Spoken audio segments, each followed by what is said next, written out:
And welcome back to Primetime News. And a special welcome once again to our viewers on TVJ International in the Cayman Islands and online at onespotmedia.com. Up first this evening, after 10 years, the Deane trial has come to an end with the 3 accused police officers found guilty. The verdict was handed down today in the Westmoreland Circuit Court. Our reporter Kimberly Petty has been covering the trial and now reports.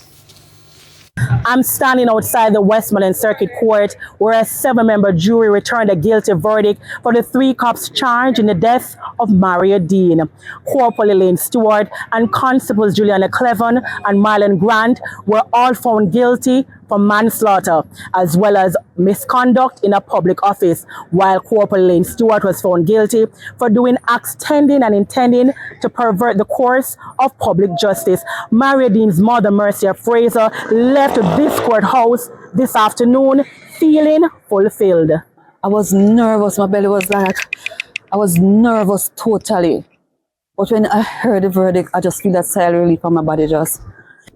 It's a sigh of relief. I feel much lighter, but at the same time, you know, after all this, all the pressure that you go through and everything, it's just overwhelming. It just definitely overwhelming. And you know what I do? I thank God most that He told me that I could keep it out until this time. And I don't know how I would feel if I didn't really stick to the race and do it. The jury returned the 6-1 verdict within 2 hours. As it was being read in court, one of the accused, Constable Juliana Cleven, bowed down her head and could be seen wiping her eyes and nose.